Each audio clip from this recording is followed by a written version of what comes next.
The Matrix, I'm talking about the systems which have been created by society, which are deliberately designed to enslave. And you're existing inside of a system which is deliberately rigged to make the rich richer and for the poor to stay poor. You can sit there and get upset about it. You can sit there and cry about it and say the system needs to change, which is what some people do, socialists, XYZ. But I think that's, I know that's a waste of time, right? That's futile. The best thing to do is to understand the rules of the game and find a way to win. Yes, the game is rigged. Yes, the rich are always going to get richer. Yes, the poor are always going to struggle. And that's the way the game is set up. So you still need to find the best move on the chessboard. There's no point sitting there saying, I want to play a different game, because that's never going to happen. Because the people with the money are the people who have the control and they have the power. And why would they have the game set up any other way? It's also the basic of economics. I think a lot of people don't understand the true basics of economics. And the basics of economics state that even giving money to the poor, it ends up back in the hands of the rich. There's no way to stop the rich getting richer. I've already explained this before. I remember during COVID when they did the stimulus checks. In England, they gave a lot more money, but in America, everyone got like $1,400 each and everyone was happy about it, saying, oh, he's giving money to the poor. Yeah, but what do those poor people spend that money on? All those $1,400 checks amongst all those people at the bottom ended up in the hands of a few companies, and the rich got richer, and you can't stop it. Doesn't matter if those people invested their money, doesn't matter if they bought stocks, doesn't matter if they bought crypto, doesn't matter if they bought a house, whatever. The people who have the assets and have the companies and have the control are always going to end up getting control of the currency, and they're always going to be richer. So that's kind of how it works. And it's getting worse and worse.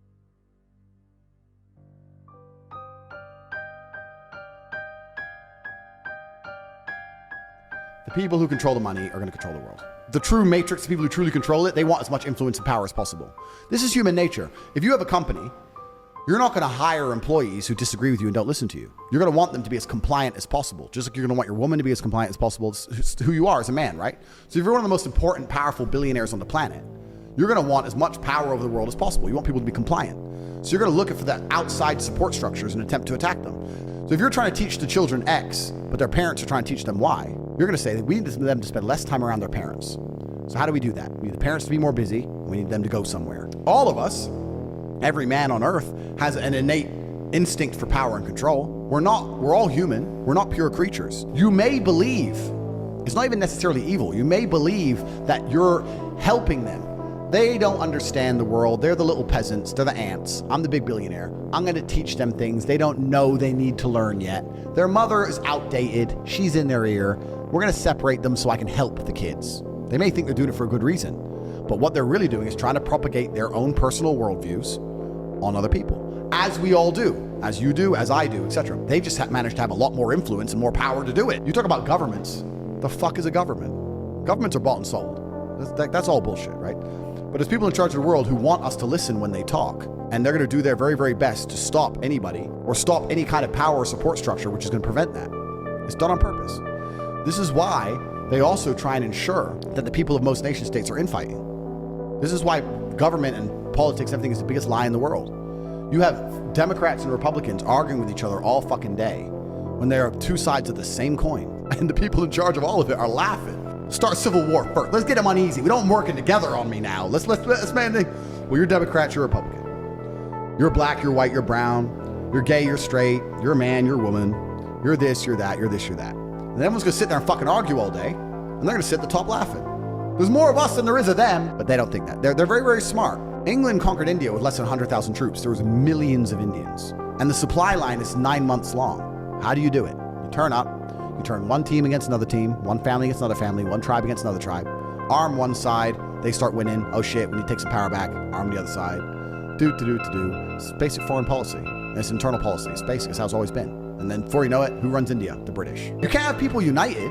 If you have all the people inside your country united, they're not going to stand up for shit. They're not going to stand for shit. I've adopted something from popular culture and I've adapted it to try and quickly explain. If I try and sit and explain that most people are being used for their resource, they're being projected a reality that isn't true, they're convinced of things that aren't true, they're promised that if they slave away hard enough, at the end you'll retire. At the end it'll be good, which is a lie. And they're just used for their resource until they die.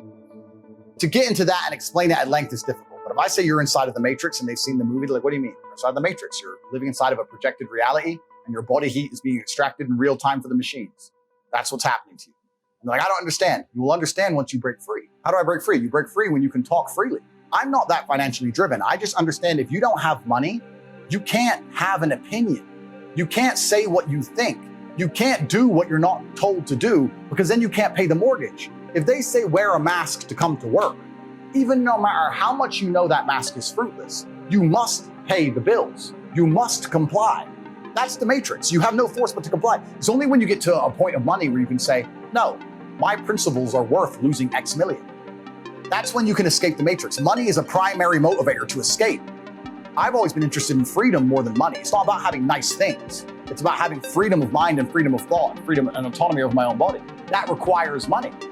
Or it requires the complete opposite, like I said earlier. It's either no money, living on the street, or a lot of money. Anywhere in between, you're controlled. It's like in chess, they say good moves come from good positions. It's true. You can't find a good move from a terrible position, right? If you're sitting at home with no money, it's hard to invest in Bitcoin at $1. Doesn't matter what it goes to, right? You got to be in a good position to take advantage of things. So you've always got to be in a position where you have a good network, you have good information, you have some kind of liquid money, you have the ability to survive without that money, you can take a risk.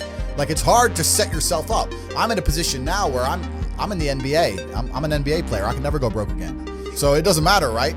Once you're in the NBA, I can throw $1 million at something. It doesn't matter if it works or not. So for me, it doesn't make a difference. And that's why it's so much easier. They always say the first million is the hardest, and they're completely right. Once you get to a certain point, you can gamble to a degree, right? I always knew that the matrix existed, and I always knew that the traditional systems, even when I was going to school and they're sitting there going, you're not going to get a good job if you don't get good grades, I was the one sitting there going, you're a liar, shut up. I just knew the teacher was lying. I knew school was bullshit. I knew college was bullshit. I knew university was a lie. I always knew it was a trick and a con. I didn't truly understand things to the level I understand them now, but I had an intrinsic understanding, and I think everybody does. If you're in a gas station and it's 3 a.m. and a Lambo pulls up and a guy gets out of it, you're thinking criminal, drug dealer, gangster. You're not thinking, he has a uni degree, because you're not going to think that. So when you see money, people don't even associate the money they see with university. But then they go, I want to make money, so I'm going to university. It doesn't make sense. It doesn't make sense at all. So I think everybody knows that the system and the path they lay out for you is not a path that's going to lead to where you want to be. And I didn't know what the other path was, but that intrinsic distrust for the system and that distrust for the things they wanted me to do made me search for other avenues. And then I found them.